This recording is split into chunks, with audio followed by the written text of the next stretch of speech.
അപ്പോൾ Bangalore student life, bachelor life. അപ്പോൾ അതാണ് ഇന്നത്തെ കണ്ടന്റ് കേട്ടോ. അപ്പോൾ ഇന്ന് നമ്മൾ കുറേ നാൾ വ്ളോഗൊക്കെ ചെയ്ത് കിടന്നിട്ട് അപ്പോൾ കുറേ നാളേക്ക് ശേഷം ഒരു ഗ്യാപ്പ് എടുത്തിട്ട് നമ്മളിന്ന് തുടങ്ങുക. അപ്പോൾ നമ്മൾ രാവിലെ കുറച്ച് സോനൊക്കെ വാങ്ങിച്ച് റൂമിൽ വന്ന് ഡ്രസ്സൊക്കെ ചേഞ്ച് ചെയ്തിട്ട് നമുക്ക് ഒരുപാട് പണിയുണ്ട്. അപ്പോൾ കിച്ചൺ എല്ലാം ക്ലീൻ ചെയ്യണം. ഫസ്റ്റ് കിച്ചൺ എല്ലാം നമ്മൾ ക്ലീൻ ചെയ്ത് സെറ്റപ്പ് ആക്കിയിട്ട് കുക്ക് ചെയ്യാൻ കയറുക. നമുക്ക് 3 ഐറ്റമാണ് ഉണ്ടാക്കാനുള്ള.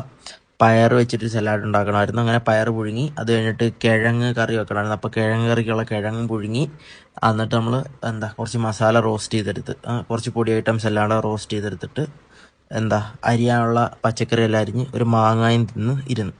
എന്നിട്ട് നമ്മൾ ഫസ്റ്റ് സാലഡ് ഉണ്ടാക്കുക. അപ്പോൾ അതിനുള്ള ഈ പറഞ്ഞ സാധനങ്ങളെല്ലാം ഇട്ട് മിക്സ് ചെയ്ത്, ക്യാരറ്റും കുക്കുംബറും സവാളയും പച്ചമുളകും കുരുമുളക് പൊടിയും ചാട്ട് മസാല എല്ലാം ഇട്ട് മിക്സ് ചെയ്ത് സെറ്റപ്പാക്കി പുഴുങ്ങിയ പയറും ഇട്ട് ഉപ്പിട്ട് ഇളക്കി അത് റെഡി.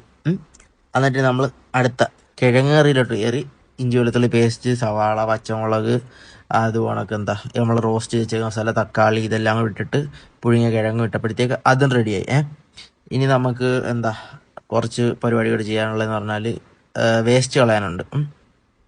നമ്മൾ ലാസ്റ്റ് വീക്ക് ഫുള്ള് വർക്കൊക്കെ ആയിട്ട് ഗ്യാപ്പ് കിട്ടിയില്ല. അപ്പം നമ്മൾ ചോറൂടെ വെക്കാനുള്ളത് എടുത്ത് അടുപ്പത്ത് വെച്ചിട്ട് നൈസായിട്ട് വേസ്റ്റ് കളയാനായിട്ട് ഇറങ്ങി. അങ്ങനെ പോയി വേസ്റ്റ് എല്ലാം കൊണ്ട് കളഞ്ഞ് ബക്കറ്റെല്ലാം കഴുകി തിരിച്ചു വന്നപ്പോഴത്തേക്ക് ചോറായി. ഇനി നമുക്ക് റൂം വൃത്തിയാക്കാനുണ്ട്. നമ്മൾ കിടക്കുന്ന സ്ഥലത്തിൻ്റെ കോലം കണ്ടോ. ഇനി ഇതെല്ലാം നമ്മൾ നൈസായിട്ട് വൃത്തിയാക്കി ക്ലീൻ ചെയ്തിട്ട് നമുക്ക് പള്ളിയിൽ പോകണം മരുവിന്. അപ്പോൾ അതിനുള്ള ഡ്രസ്സെല്ലാം എടുത്തിട്ട് കുളിക്കാൻ പോയി. കുളിച്ച് വന്ന് വണ്ടി എടുത്തിട്ട് ചായ കുടിച്ച് പള്ളിയിൽ പോയി. പള്ളിയിൽ പോയിട്ട് തിരിച്ച് ഇറങ്ങി എണ്ണ അടിക്കാൻ പമ്പിൽ പോയി. പമ്പിൽ ചെന്ന് 150 രൂപയ്ക്ക് എണ്ണ അടിച്ച് കഴിഞ്ഞപ്പോൾ നമുക്ക് മുട്ടൻ്റെ പണി കിട്ടി. സ്പാർക്ക് പ്ലഗിൻ്റെ കേബിൾ എല്ലാം പോയി. അങ്ങനെ നമ്മൾ അത് റിപ്പയർ ചെയ്ത് തിരിച്ച് റൂമിൽ വന്നപ്പോഴത്തേക്ക് ആകെ ക്ഷീണിച്ച് ഉറങ്ങിപ്പോയി. അപ്പം നാളെ കാണാം.